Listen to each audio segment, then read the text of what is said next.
할렐루야. 아멘.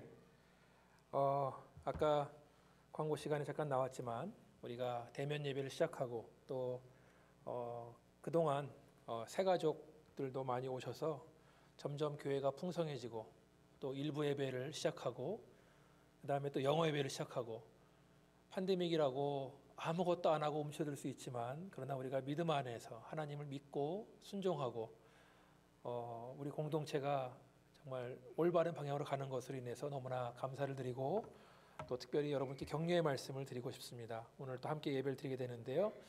우리가 한 마음으로 예배를 드리고 또 말씀을 함께 대할 때에 하나님께서 오늘 나에게 무슨 말씀을 하시는가 내 삶을 돌아보고 또 순종하며 나아가는 시간 되시기를 바라겠습니다. 오늘 우리가 함께 읽은 본문의 시작은 3절이지만 여러분 성경을 펴놓고 설교를 들으시는데요. 3절은 2절의 마지막 부분과 연결이 되어 있습니다. 2절의 마지막은 어떻게 끝나죠? 너는 이것들을 가르치고 권하라. 이렇게 나와 있습니다. 사도 바울은 이 글의 수신자인 디모데에게 이제부터 말하는 것, 3절 이하의 말씀에 대해서 잘 가르치고 권하라고 당부하고 있습니다.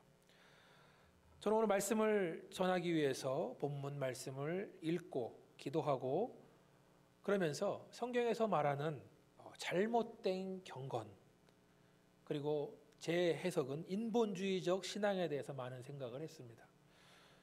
그리고 어떻게 하면 하나님이 기뻐하시는 삶, 경건의 삶을 살 것인가도 고민을 많이 하고 있습니다. 저는 성도들의 믿음의 삶은 싸움의 연속인데 그것은 내 안에서 나 중심적인 신앙, 인본주의적 신앙과 그리고 하나님 중심적인 신앙, 신본주의 신앙과의 싸움이라고 생각을 합니다. 지금 다 싸우고 있는 거예요. 먼저 인본주의적 신앙은 무엇인가? 그것은 모든 것이 나 중심적인 신앙입니다. 나 중심적인 신앙의 출발은 이 세상의 중심은 바로 나다.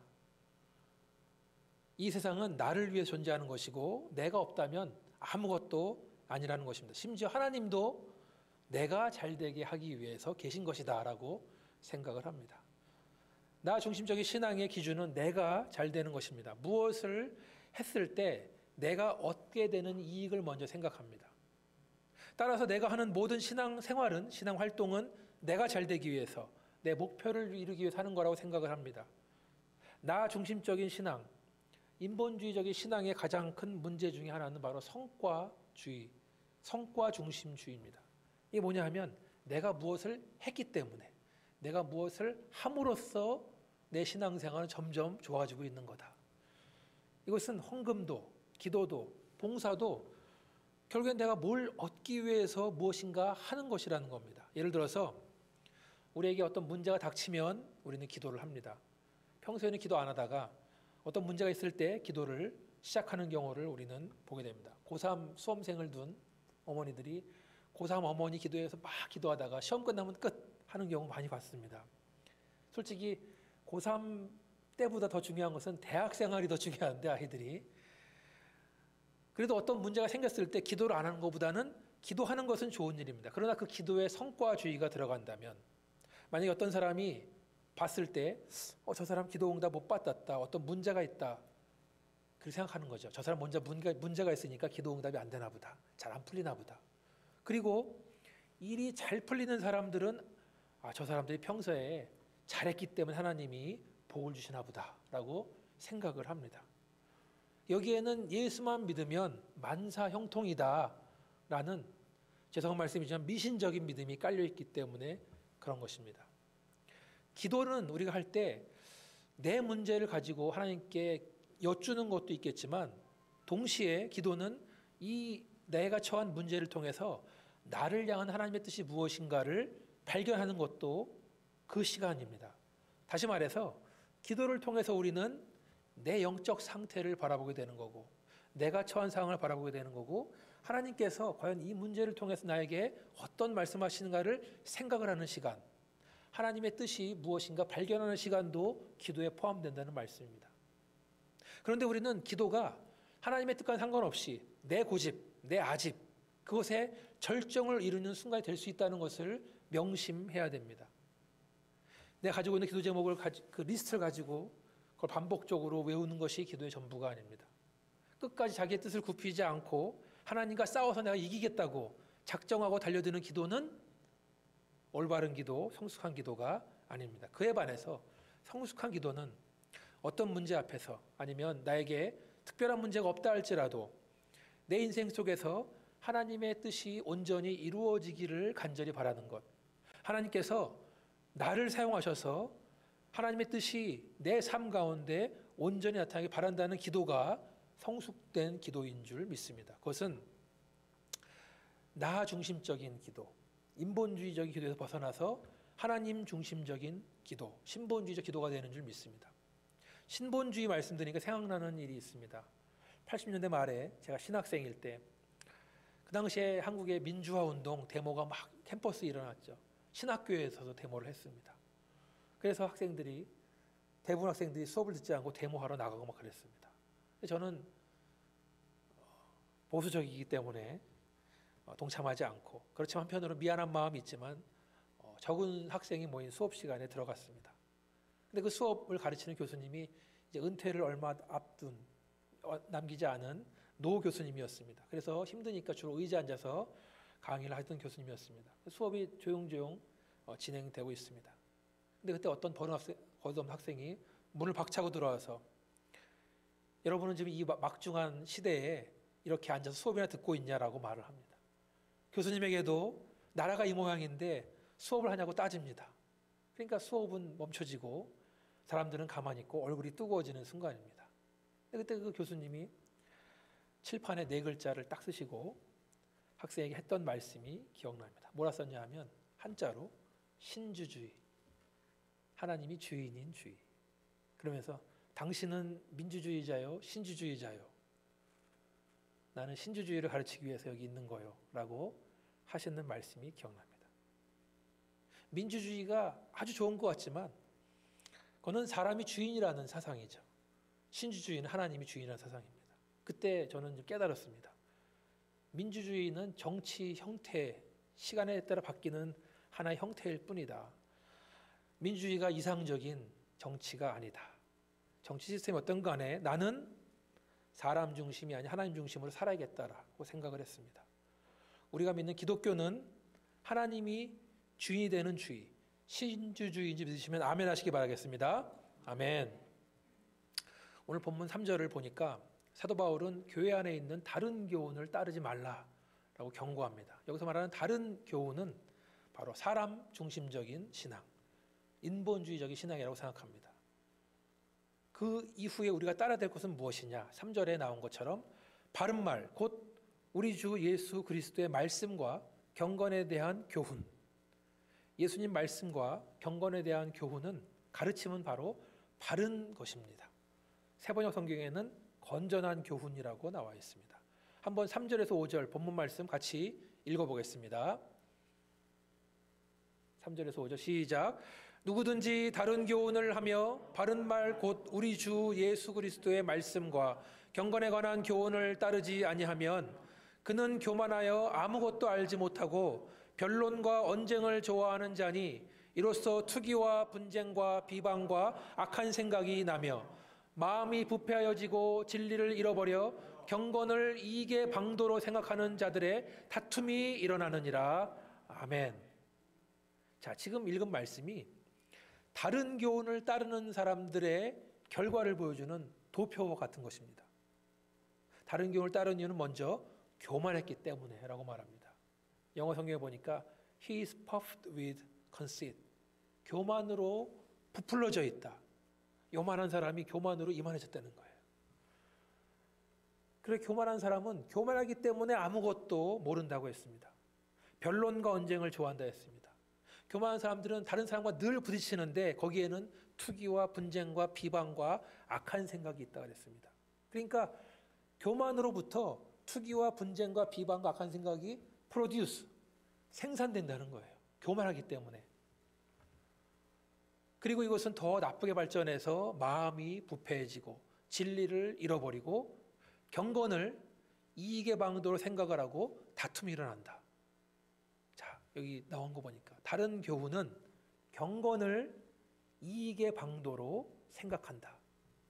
다시 말해서 신앙생활을 하는 이유는 나한테 뭔가 이익이 되기 때문에 하는 것이다.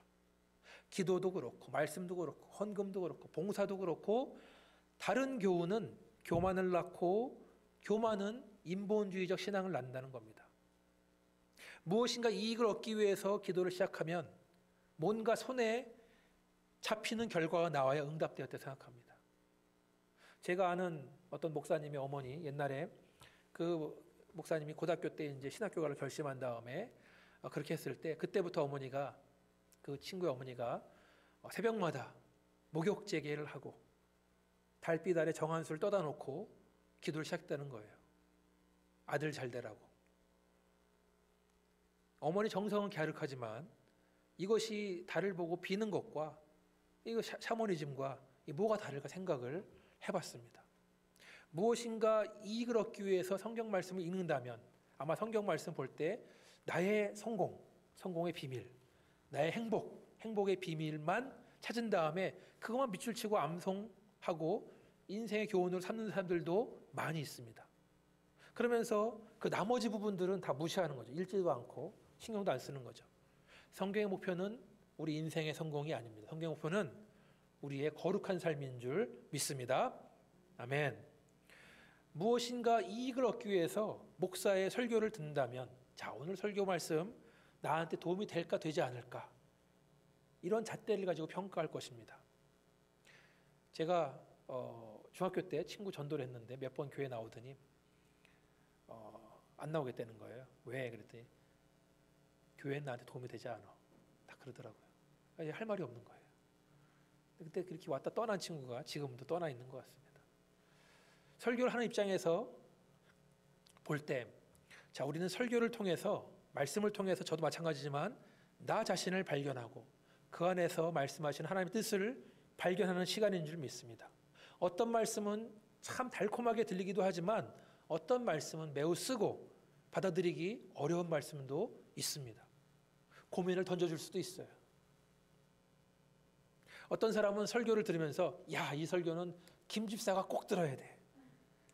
이 설교는 우리 집사람이 꼭 들어야 돼. 라고 생각하는 설교도 있습니다. 그러나 그 설교야말로 그 듣는 사람이 듣고 회개해야 되는 설교인 줄 믿습니다. 무엇인가 내가 이익을 얻기 위해 헌금 생활을 한다면 내가 그동안 냈던 헌금보다 더 많은 이익을 얻기를 기대합니다. 더 큰 복을 얻기를 바랍니다. 헌금 생활 열심히 했는데 별로 나아진 게 없다라는 얘기도 종종 들었습니다. 진정한 헌금은 일정 시간이 지나면 돌려받는 적금이 아닙니다.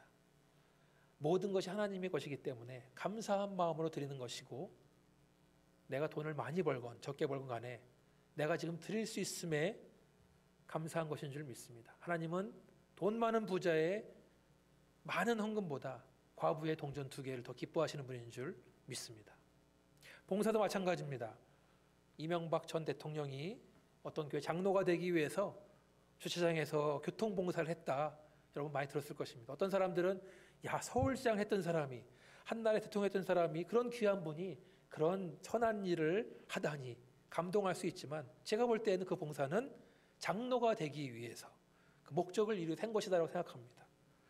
봉사의 목적이 하나님의 영광보다는 한 사람이 뭘 이루기 위한 목적, 주차장에서 많은 사람에게 얼굴을 알리거나 많은 사람에게 나는 소박하고 겸손한 사람이다 라는 이미지를 알려주는 목적을 위해서 한 거라고 생각합니다. 그리고 그분은 그 목적을 충분히 이뤘다고 생각합니다. 교회 내 일부 사람들이 따랐던 다른 교훈은 인본주의 신앙입니다. 인본주의 신앙에 벗어나서 하나님 중심 신앙으로 가려면 어떻게 해야 되는가? 저는 우리가 매일 암송하는 주기도문, 그것을 보면 잘 나와 있습니다. 여러분도 어떻게 시작하죠? 하늘에 계신 우리 아버지여, 이름이 거룩히 여김을 받으시오며 나라가 임하옵시며 뜻이 하늘에서 이루어진 것이 땅에서 이루어지이다. 자, 이 기도야말로 앞부분밖에 안 했지만 하나님 중심 신앙을 고백하는 거예요. 하나님의 이름이 거룩히 하게 받으시고 하나님의 나라가 이곳에 임하시고 뜻이 이곳에 이루어지기 원합니다. 하나님의 이름, 하나님의 나라, 하나님의 뜻. 좀 더 확장하면 hallowed be your name, not my name. 내 이름이 아닌 하나님의 이름이 거룩히 여김받길 원합니다. Your kingdom come, not my kingdom. 내 왕국이 아닌 하나님의 왕국이 임하시길 원합니다. Your will be done, not my will. 내 뜻이 아닌 하나님의 뜻이 이루어지기를 원합니다. 우리는 살아가면서 우리의 이름이 유명해지기를, 나의 이름을 다른 사람들이 인정해 주기를 원하고 있습니다. 그러나 내 이름이 높여지는 것이 아니라 하나님의 이름만 높아지기를 원합니다. 우리는 본능적으로 내가 뭐든지 할 수 있는 그 왕국이 실현되기를 원합니다. 내 가정에서 혹은 내 교회에서, 내 직장에서 내가 왕이 되고 철저하게 소유하길 원합니다. 그러나 하나님께서 왕이 되셔서 우리의 가정, 우리의 교회, 우리의 직장에 왕이 되셔서 다스리시는 줄 믿습니다. 또 우리는 본능적으로 내 뜻이 받아들여지고 내 뜻이 관철되어야 되고 내 뜻대로 되어야 된다고 생각합니다. 그러나 하나님의 뜻이 이곳에서 온전히 이루어지기를 주님의 이름으로 축원합니다. 때로는 회의를 할 때 다른 사람의 그거 하면은 반발을 하고 내 뜻이 되길 원하지만 많은 경우에 내 뜻이 아닌 저 사람의 뜻이 맞을 때가 많더라고요. 그게 하나님의 방법인 것 같습니다. 주기도문을 외울 때 이러한 신앙 고백을 하면서 암송하시기를 주님의 이름으로 축원합니다. 오늘 보면 6절에 보니까 우리 경건해지는 열쇠 같은 말씀이 있습니다. 6절 한번 같이 볼까요?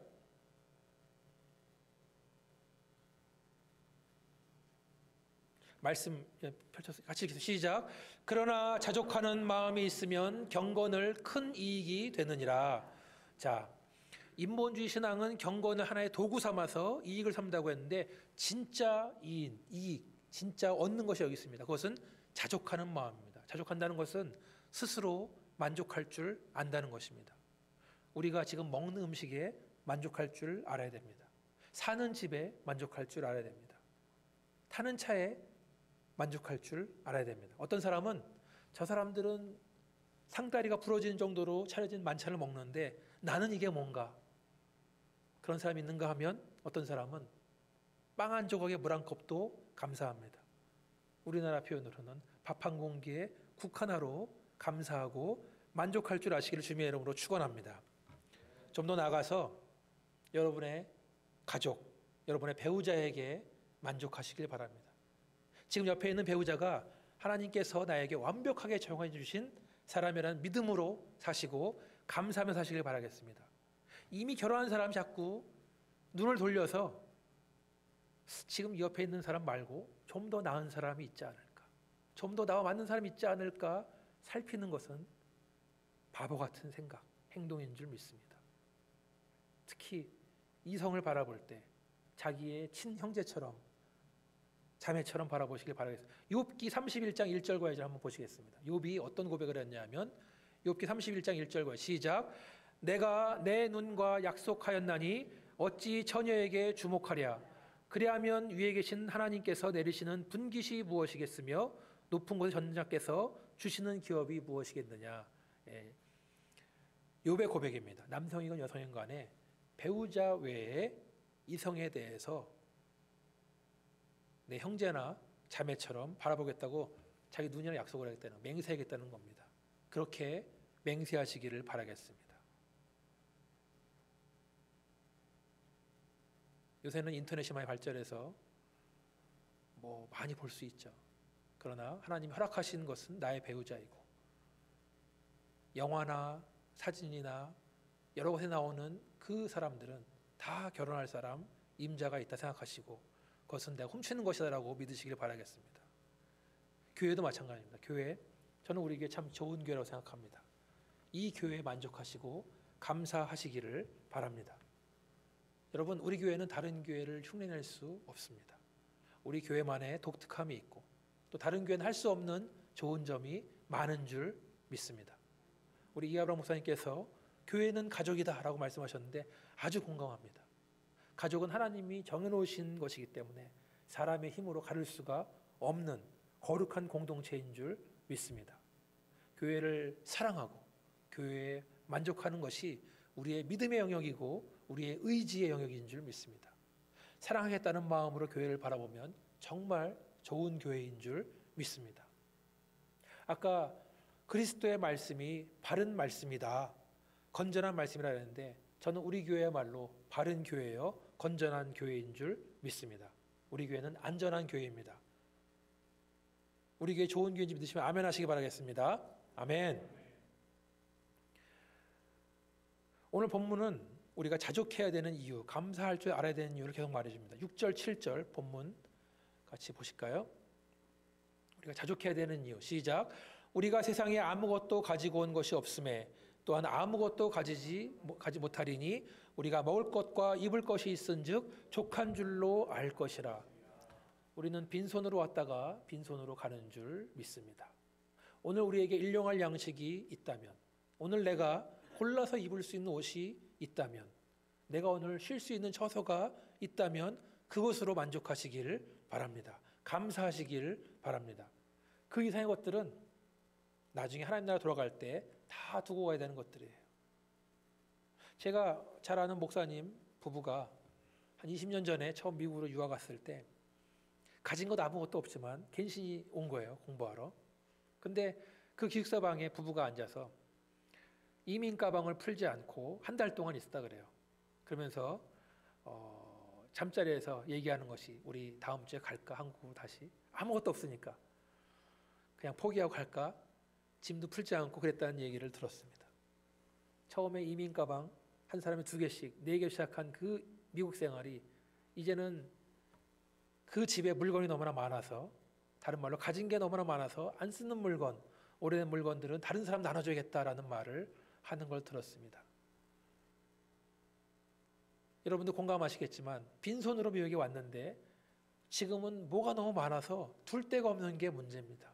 창고를 렌트해서 그 많은 물건을 보관하는 사람들도 많이 있습니다. 계속해서 오늘 성경 말씀은 경건의 적, 예수를 닮아가는 삶의 가장 큰 적을 돈이라고 경고하고 있습니다. 9절과 10절 같이 한번 읽어보시겠습니다. 시작. 부하려 하는 자들은 시험과 올무와 여러 가지 어리석고 해로운 욕심에 떨어지나니 곧 사람으로 파멸과 멸망에 빠지게 하는 것이라. 돈을 사랑함이 일만하게 뿌리가 되나니 이것을 탐하는 자들은 미혹을 받아 믿음에서 떠나 많은 근심으로써 자기를 찔렀도다. 자, 부자가 되고 싶은 욕망. 한때 한국의 사람들이 부자 되세요 막 이렇게 인사를 많이 했는데 그 욕망은 우리의 눈을 멀게 한다고 했습니다. 그 욕망은 우리를 시험과 올무에 빠뜨리게 한다고 했습니다. 해로운 욕심에 떨어지게 만든다고 했습니다. 결국에는 파멸과 멸망에 빠진다고 했습니다. 돈을 사랑하는 마음이 1만 개 뿌리라 그랬는데 그럼 한 10만 개는 괜찮나? 그게 아니라 1만 개라는 것은 모든 종류의 악한 것의 뿌리다. 돈을 탐내면 미혹을 받아서 믿음에서 떠난다고 했습니다. 그리고 돈에 대한 근심으로 결국에는 자기 자신을 찔러버린다고 했습니다. 하나님은 나 외에 다른 신을 섬기지 말라고 하셨습니다. 21세에 사는 사람들은 요새 무슨 우상이 있는가라고 생각할 수 있지만 하나님보다 더 사랑하는 것, 더 관심 있는 것, 하나님으로부터의 만족이 아닌 다른 것으로부터 만족을 얻기 원하는 모든 대상이 바로 우상인 줄 믿습니다. 그리고 돈이야말로 우리가 경계해야 되는 가장 큰 우상인 줄 믿습니다. 그러면 우리 성도들은 무슨 재미로 사는가? 무엇으로 만족하고 사는가? 시편 23편 말씀 1절로 3절 같이 한번 보시겠습니다. 시작. 여호와는 나의 목자시니 내게 부족함이 없으리로다. 그가 나를 푸른 풀밭에 누이시며 쉴 만한 물가로 인도하시는도다. 내 영혼을 소생시키시고 자기 이름을 위하여 의의 길로 인도하시는도다. 내게 부족함이 없으리로다. I shall not want. 하나님이 나의 목자이기 때문에 나는 아무것도 부족한 것이 없다라는 것입니다. 하나님이 나를 먹여주시고 입혀주시고 살게 해주는 것뿐 아니라 내 영혼을 풍족하게 하시고 나를 주님이 가시는 길로 인도한다는 말씀입니다. 양 된 우리가 할 것은 그저 목자 되신 하나님만 따라가면 되는 것입니다. 그럼 모든 문제가 해결되는 것 아니라 아무것도 부족함을 느끼지 못한다는 것, 참된 만족을 얻게 된다는 말씀입니다. 이게 비밀이에요. 이게 신앙의 비밀입니다. 내게 부족함이 없으리로다. 아무것도 필요하지 않습니다. 주님만 있으면 됩니다. 인본주의적 신앙은 내가 뭔가를 많이 가지고 있어야 직성이 풀립니다. 내가 뭔가 많이 성취해야 만족을 합니다. 예수 믿는 것이 나한테 도움이 돼야 믿는 아주 계산적인 신앙입니다. 그것은 다른 교훈, 잘못된 가르침, 잘못된 사상입니다. 그러나 하나님 중심의 신앙은 내가 하나님의 장중에 있다는 것 하나만으로도 만족하는 신앙입니다. 하나님이 내 인생의 목자가 되셔서 그저 나는 주님이 이끄시는 대로만 따라가면 된다는 말씀입니다. 하나님을 내가 가진 것은 세상을 다 가진 것보다 더 값지다고 믿으시면 아멘 하시기 바라겠습니다. 아멘. 우리는 무엇을 얻기 위해서 경건의 삶을 살 것인가? 아니면 경건한 삶, 하나님이 기뻐하시는 삶 그 자체가 우리한테 큰 이익인가? 우리는 무엇을 얻기 위해서 예수를 믿는 것인가? 아니면 예수님 한 분 그 자체가 우리 인생의 큰 이익인가? 같이 한번 기도하시겠습니다. 아버지 하나님, 오늘도 내 이름을 높이는 것이 아니라 하나님의 이름이 높아지기를 원합니다.